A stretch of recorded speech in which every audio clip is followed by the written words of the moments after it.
Today I'll show you easy feet for beginners. This is how I'm making the cute little paws for a kitten here. Don't forget to subscribe and hit the bell icon so you never miss a tutorial. Here's the wool and tools that you'll need. Some core wool to start out your kitten feet shape.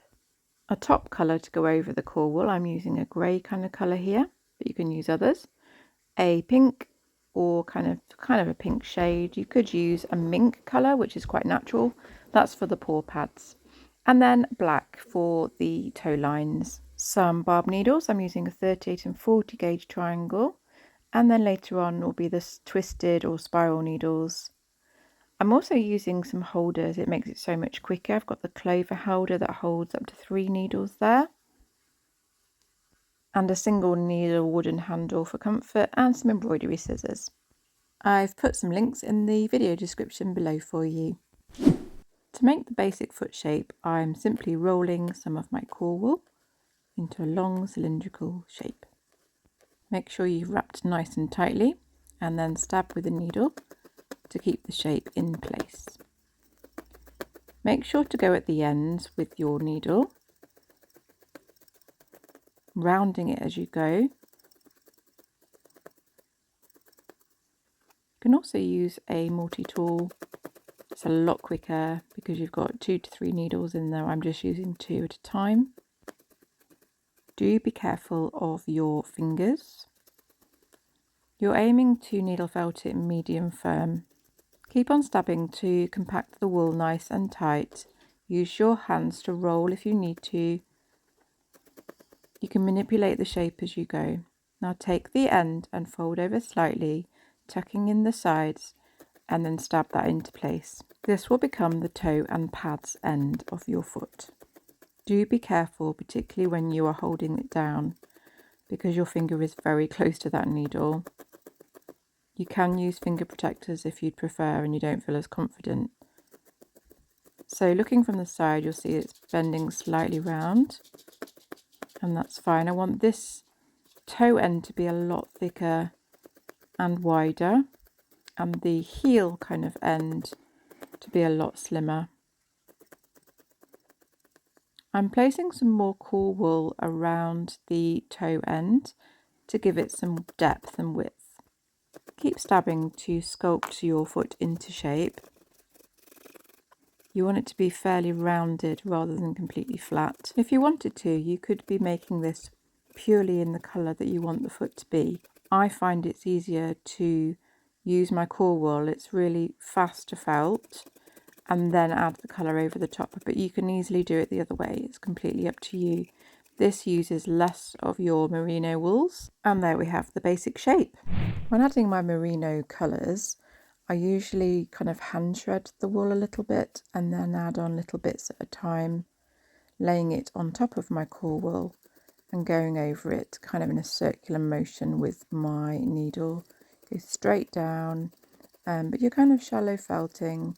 You don't want big massive holes, and that's why we're using a 40 gauge needle at this point. Continue to add bits of your wool, not leaving any white core wool gaps. If you see some thinner areas, you can add more on.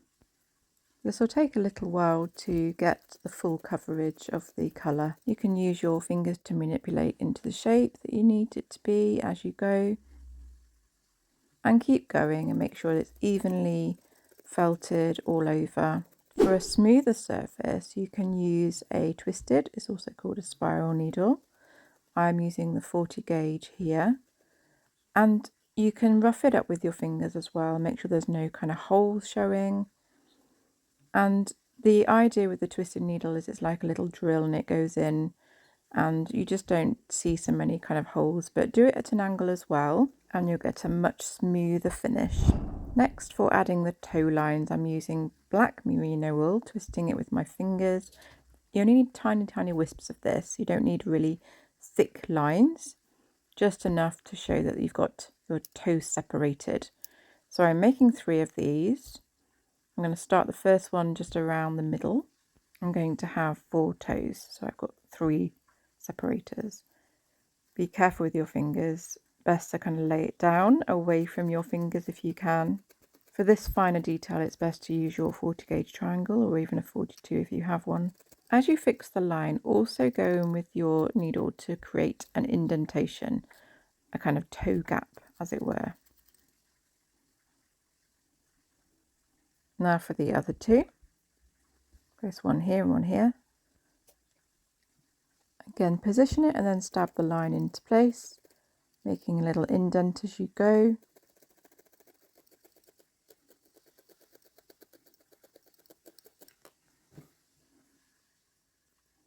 And then add the other one. Try to keep them at the right distance apart so they're symmetrical, but don't go too over the top. It doesn't have to be exactly perfect. And there we go, you've got little toe separators, toe lines. You can do a little bit more shaping and thin the sides a little bit. Keep those toes bent round a little bit so there's a little curve to them. This is a very simple and easy way of kind of creating toes without actually forming individual toes. And onto the kitty paw pads. I'm using the lovely pink, rolling up in my fingers and making some basic round disc shapes. I'm starting off with the middle two that are slightly bigger, using my 40 gauge triangle, stabbing around the shape, making sure it attaches. You don't need to go too deep, you just keep it quite shallow. Doesn't have to be perfect. Next one in the same way. They're so cute and it's so simple yet so effective. You're just going to end up with some little paw pads, some perfect pink detail under the feet. So when you lift your kitten up, you'll see these cute little, I call them toe beans. I don't know if you do. I love them. I think they're so sweet. You get a little surprise when you look under the paws. You could use this same technique if you're making puppy feet, badger feet, bear feet. And there we go, cute little foot made. Now for attachment, you can either purposely leave some loose wool, like in this photo here, or you can simply grab some more wool, add it to the top of your foot. You would stab this into the foot, and then you can attach the foot by stabbing these looser fibres into the leg or straight onto the body. This is actually going to be a back foot. So that's ready to attach. I'm going to shape it a little bit more, I think, so it's not so flat. So you can simply bend it and then go into the indent to keep that in place. Great. Now if you want to add a little bit more detail, I'm adding some grey merino, just a smidgen, snipping it with my scissors. I just think it gives that extra little something, maybe some dirt on the kitty's paws from getting up to some mischief.